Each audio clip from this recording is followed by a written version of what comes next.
Mga untag pinyato guys, mga kasari, good evening. Bagong dating si Kuya AJ, nagkaon og pinyato. Mani merienda ni Kuya AJ. Gikan sa tubigan, naana si Kuya AJ din eh. Murag fresh si Kuya AJ tanahon no. Pero overuse si Kuya AJ kay ako ang delivery karon. Alang ko'y kaubantig alsa pero ako ang delivery sa among tubigan. Since atong Election. after sa election or election day yun. Election day, alas 2 sa hapon nag-deliver si Kuya AJ. Hantod karon. So wala update kayo si Kuya AJ, alam ko sa mga reels nato sa atong Facebook page niya. 7.5. Ginagmay na yung mga upload si Kuya AJ. So pinyato ni siya guys, pinyato ni siya sa Bisaya. Sa mga Ilonggo tawag ani is bandi. Malakas ang bintahan sa amin itong bandi namin. And meron tayo, bago ko makalimutan guys, meron tayong patinapay. Kani siya, mo ni siya paborito nako nga tinapay, ang gitawag og ensaymada. Naiuban ng mga ensaymada nga na-enhance na siya, pero kani siya tong karaan na ensaymada nga pinaikot na margarine sa ibabaw niya na ay asukal. Then kani siya is naani siya ay twist kay naa siya munggo sa sulod. Na siya munggo sa sulod and paborito nako ni nga dagko ingani ka dagko. Shout out sa naay sponsor. Shout out kay mag-birthday siya ugma. Happy birthday Indy. Happy birthday and thank you sa imuhang pa-ensaymada. Lahi ni siya mag-birthday kay siya manghatag. Happy birthday si Marlene Pidley, amo ang kauban sa tubigan. Wani iyahang pa-birthday sa kay Kuya AJ. And update tayo guys dahil wala kaming, hindi ako pwedeng makaalis papunta kung ano yung mga bibilhin ko na kulang sa tindahan. Si Mami Iya dito rin sa tindahan, so expected na maraming kulang, pero paningkamutan gyapon ni Kuya AJ guys na kahit papaano mga ginagmay-gagmay makakuha ko sa among mga suki na wholesaler para naalang yun tayo mabaligya. Ganiha na malit ko og kanang corn beef Argentina o holiday nga gagmay, wala po dagko.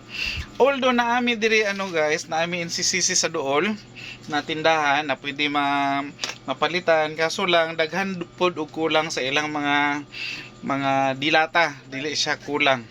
Dili kompleto ilang mga dilata and ambot og unsay nungdan. Wala pa explanation niya. Wa lang gyud siguro yung stock, so dugay lang gyud siguro ang ilang stocks na ngabot.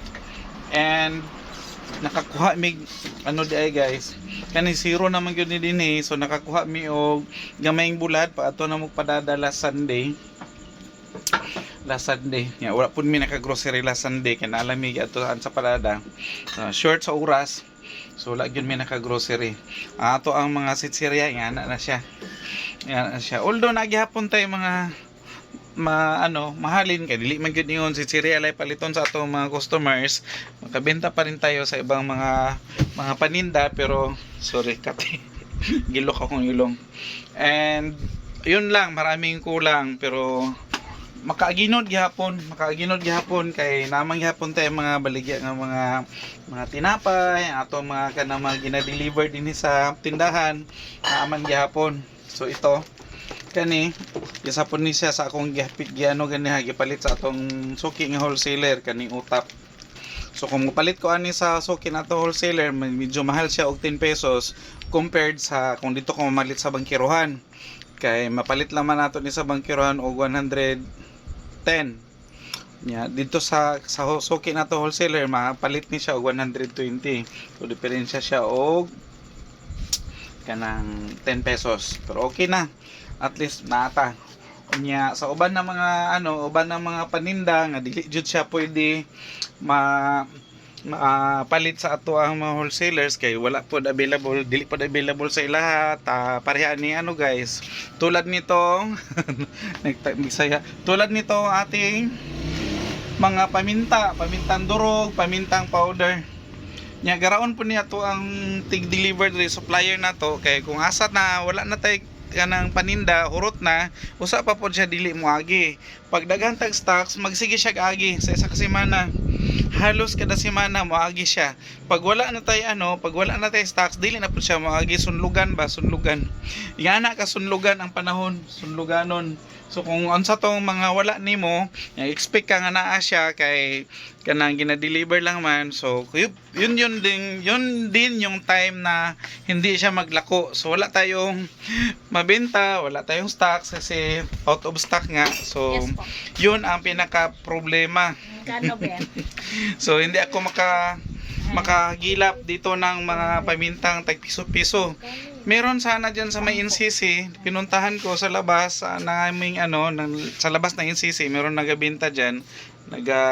Siya mismo yung nagaripa kompleto lahat, mga paminta, dahon, buo, mga chlorine, mga ano-ano pa.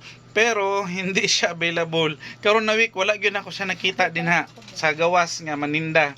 So diyan lang ta ko mamalit habang wala pa nakabalik ang katong suki namo nga tig-deliver dinhi. So isa siya sa mga kanang hinungdan nga nung mahutdan gyud ta.